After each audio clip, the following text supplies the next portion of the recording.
بسم الله الرحمن الرحيم داوديال ومركله iyo barnaamijkeeni aynu ka waraminay axaadiista ku soo aroortay ee ka warameysa soomka ramadaanka iyo ahkaamta la xiriirta waa kalkii 11aad iyo xadiiskii 11aad waxaanu maanta soo qaadanaynaa xadiiska soo warinay saxaabiga jaliilka la yaqaano Abi Saciid al-Khudri رضي الله عنه إلى رعلي عكاده وحول واحد كم قلنا محمد عليه الصلاة والسلام يسقله هذا من صام يوما في سبيل الله قفك أصام مال كلي إلهي درتي بعد الله وجهه عن النار 70 خريفة إلهي سبحانه وتعالى وجهه سكت ديريا أمو كفوجيا نارتا 70 خريفة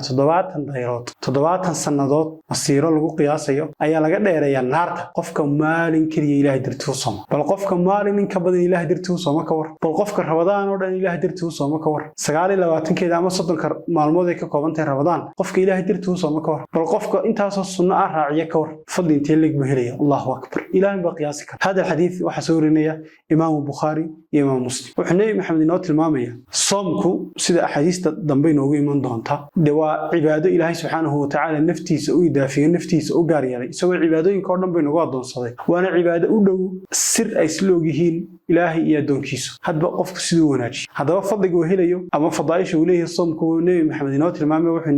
ina leeyahay qofka kow sooma maalin kaliya laakiin soomka maxaa ku xiran inaan dadka iskaga dhaadhicin oo soomanahay ilaahay dartiinu kaaya ilaahay dartii haday tahayna hadaad cidla joogto iyo dad dhex joogtaba ilaahay subhanahu wa ta'ala mar walba ku daalacanayo ku arkay marka soomkaaga wada ilaalinaysa waa haday ilaahay dartii ka tahay hadii kala de marka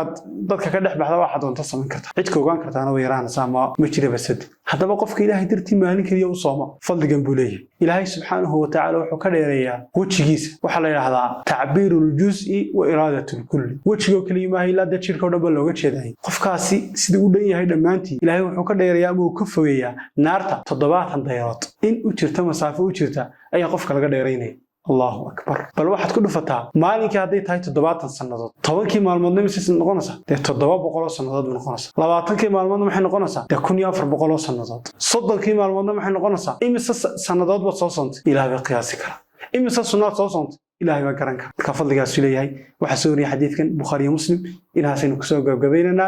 wallahu subhanahu wa ta'ala a'lam wa ahkam wa billahi tawfiq